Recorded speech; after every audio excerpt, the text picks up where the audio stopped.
Hi everyone, I'm Christy, your cybersecurity engineer, and welcome back to another cybersecurity video with FaraMag.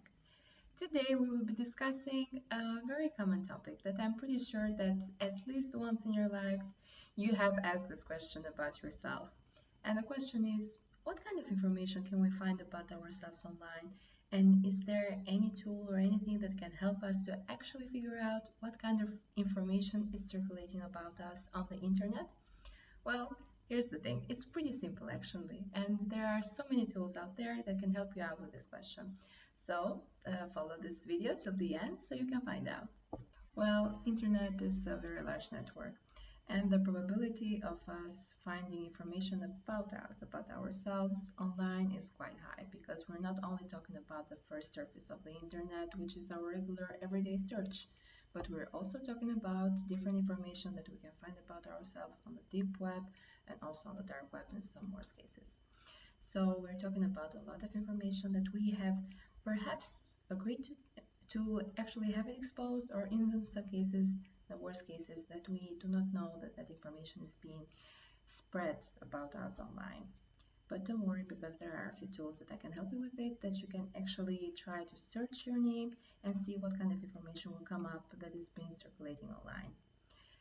But the thing is, how come our information is being circulated online, and who put there in the first place?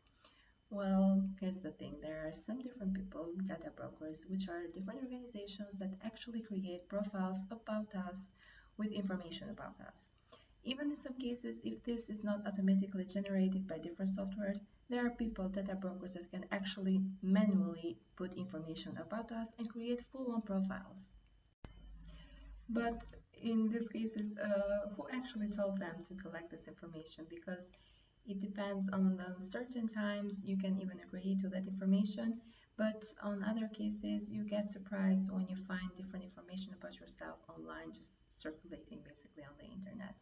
And you might feel triggered, because who actually told them to put this information about you online? Well, in most cases you did, basically, because it depends on the different terms of agreement on different applications that you have already agreed on without reading it first.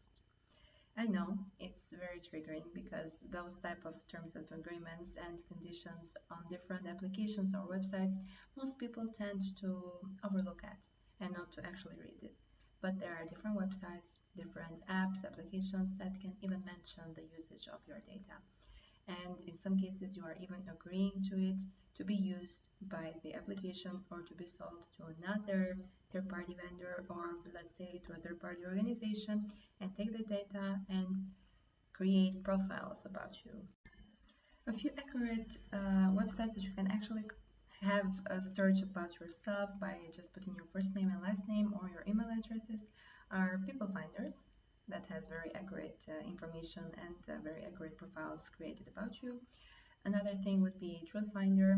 Another one would be Spookio, which is actually a very good UI designed website that can commit like a full-on search about you just by entering your full name or your email address or your actual home address, for example.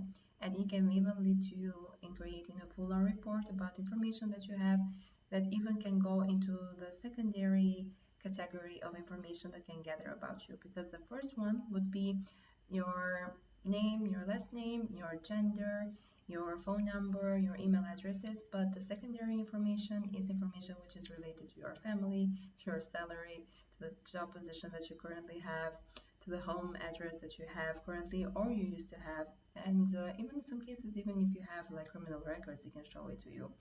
If it's connected to a database, it's connected to the government as well, and has created that kind of profile about you.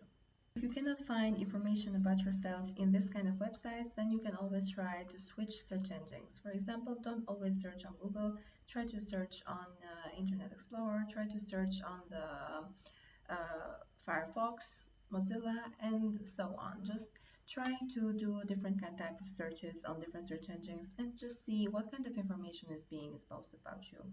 And if you want to know if you have ever been hacked online, or if your email address has been leaking some different information, or you have been pwned, let's say, or catfished, There is also another website which is Have I Been Pwned? You can even search it online, and then you can just try to put your email address on it, and then you can see if you have ever been tricked or phished in any way with your email address, or if your passwords or information has been leaked about you. But what happens in the times where we actually see our full-on profile information that is accurate and is being exposed to different websites, that they have their full-on profile created about us? Well, in this type of cases, I would suggest to immediately contact their support, the website support, and to do an official complaint that you did not agree to have this information put up into this sites and to have this information exposed about you. If they come back saying that you have agreed on the specific terms of agreement that you already agreed on to and you didn't see it, well, in this type of cases, you can just ask them politely to remove that information about you if you feel that you are being very exposed and your personal information is too much to be just exposed out there in the internet.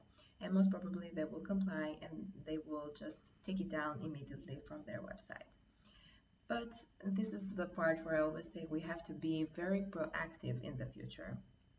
And when I say this is because we cannot let it go to this type of accusations or to this type of discussions with the different websites that we are requesting them to remove information about us.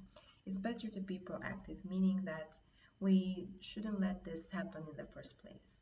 And by saying this, I always suggest when we're agreeing to terms of conditions, when we're agreeing to different sites that hold different cookies, and also agreeing to everything that Google is putting our way, it's always best to read before agreeing to something.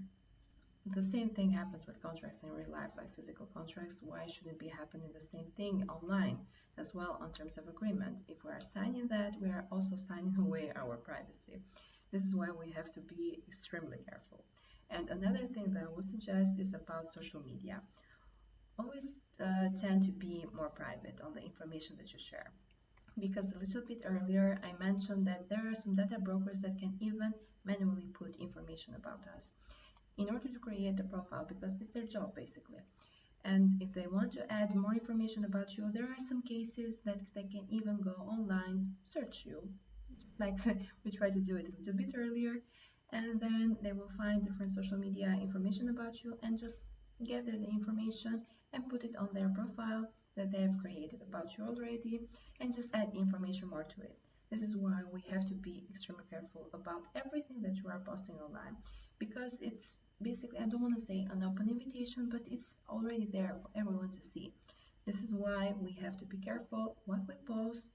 And also, and last but not least, because I always mention this, is to use multi-factor authentication in every single application that you use, because the more steps of security that you have, the more secure information is going to be, and not that easily detectable is going to be that as well. I know it's a lot to remember, and it might seem a little bit scary to know that all of this information about us has been exposed online, but there are ways that we can help ourselves. I don't want to be the person that sounds very pessimistic and says that no one can help you, but there are cases like this that before we ask for help into other people, it's always best to help ourselves first. Because if we help ourselves, then we are able to overcome this kind of difficulties and to just protect ourselves online. Because the internet, even though it's a beautiful place and helps us all, it's also a very scary place that can hold a lot of information about us.